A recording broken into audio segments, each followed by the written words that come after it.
It's a very nice day. So, for today, mag-harvest tayo ng kikeo or yung cacao, yung ginagawang tsokolate.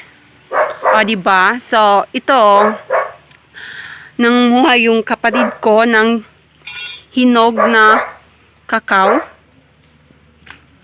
Itong nasa likod to ng bahay namin, itong cacao na to ay talagang hitik na hitik sa bunga. Hindi nyo kasi maaninag kung may bunga kasi kapag hilaw siya, green siya. Pero kung hinog naman siya ay yellow po siya. Or something may pagka-orange. Depende sa variety ng cacao. So, ito na po yung kuha ng mga cacao. Ito po. Ayan. Ito. Pasensya na kung napakaraming dapat walisin ng mga kalat kasi mahangin po kasi ngayon at ngayon lang uminit, hindi pa kami nakapagwalis. So, ayun, pupunta naman tayo sa next na puno ng cacao.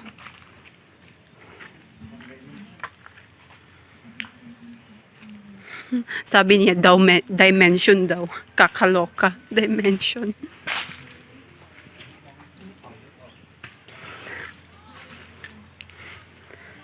So, oh my God.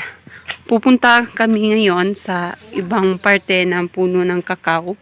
Sa bahay to ng lola namin. Ayan. Yon yung kapatid ko. Aakyat na yun. Kasi manguha siya ng mga hinog na cacao.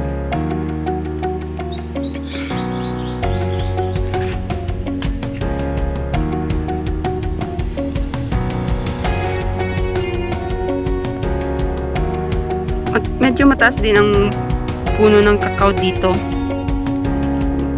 Sa pagkakantanda ko is, bata pa po lang ako nandito na to yung cacao na to. So, bali, siguro, kaedad ko to. Hindi ko alam. Parang kaedad ko tong cacao na to. Kita nyo naman.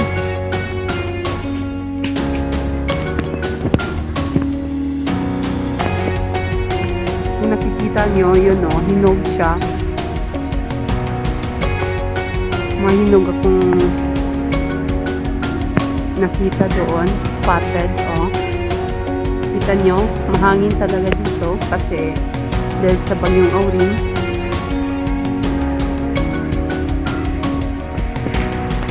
So, yun.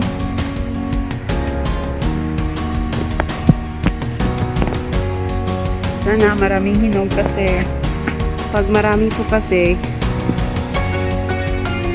yung liso niya po, yung buto niya ay iniipon po namin kasi pwede siyang mabenta at saka pwede din gawing tableya yung finished product niya kasi tableya yung palaging ginagawa dito sa amin kasi maraming ito sa amin kasi mahilig yung mga tao sa mga ano yung tawag yung tsokolate na ginagamit yung tableya para pag umaga meron silang maiinom. Yun. Yok na isa hinog ato. Hinog kayo. So yun, konti lang yung nakuha niya. Ito yung ibang variety din ng cacao kasi iba yung color. May pagka-orange siya kung hinog. See? Iba yung, pero kapag hilaw naman, iba din yung kulay niya. May pagkapula. May pagkapula siya. Ay, hindi ko may papakita kasi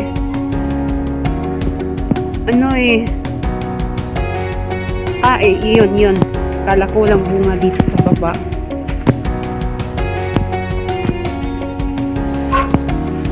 So, yun. Ito yung bunga niya pag hilaw pa siya. Ayan. Ang ganda, diba? So, ito nakikita nyo, hindi pa siya may pagka-orange. Yun kasi yung color pag hinog na ang variety ng kakao na ito. Ito, malapit na itong mahinog kasi may kaibahan na siya ng kulay. Compared dito is yung kulay niya is yung anong tawag yung bata pa talaga ay dabong.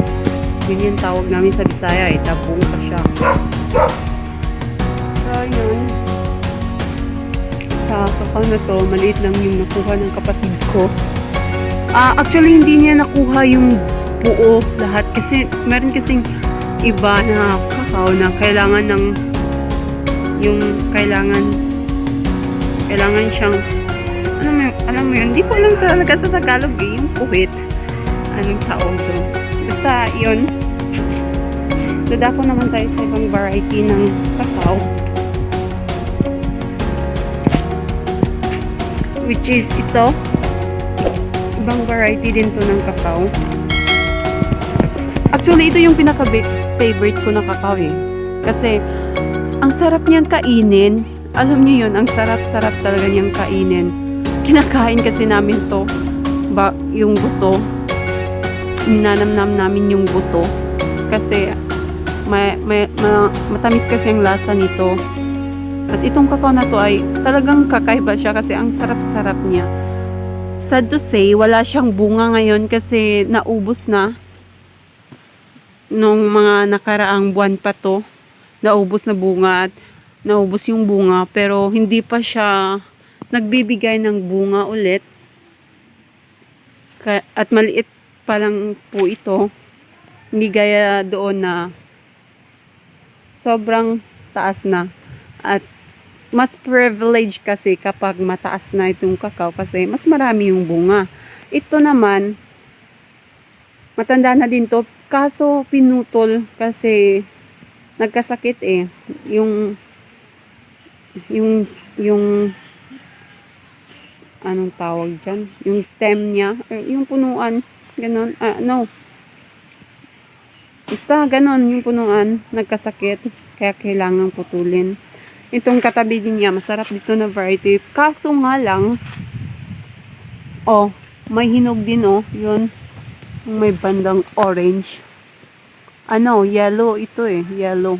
Yan. Natatabunan medyo kasi mahangin Yan. Mahinog din siya pero hindi namin kayang akyatin kasi nga napakataas niya talaga at wala siyang sangang pwedeng makakapitan. At ito,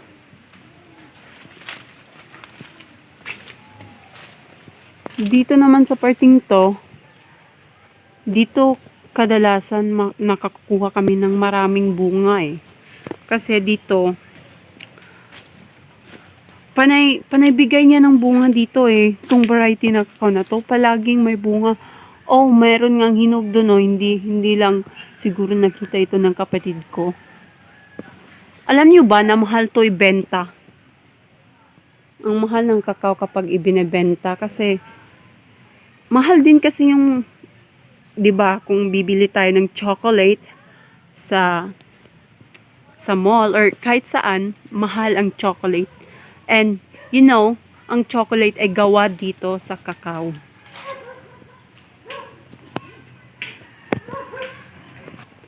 So yun, titingnan natin kung ilan lahat yung nakuha ng aking kapatid. Actually, hindi siya marunong manguha kasi hindi lahat Hindi lahat nakuha niya. So, let's go. Let's find it out. Hi, Kuya! Hi! Hi, Kuya! Ito yung aso ko. Ang gwapo-gwapo niya. Kuya! Kuya!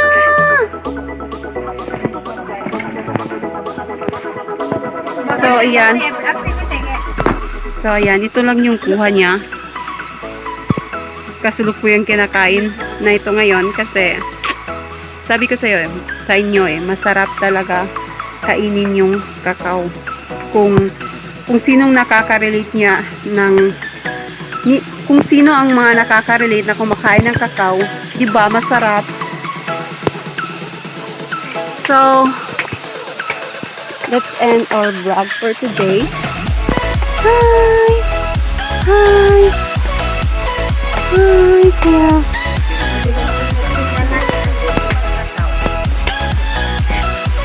Nakalimutan ko pong ipakita sa inyo kung anong itsura ng buto ng kakao. Ito po, ito yung bagong kuha, hindi pa siya nabilad. Ito, nabilad na to ng mga isang araw pa lang. Ito yung forma niya. Ayan. Siguro meron din dito, oh. Actually, ito medyo nasira kasi nung tag-ulan, hindi siya manadaling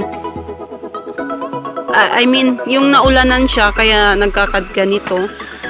Kailangan pa tong hugasan muli para mas maganda. At yung isa naman na sinasabi ni mama na ito yung pwede na siyang ibenta. Ito. At ito. Pwede na itong ibenta.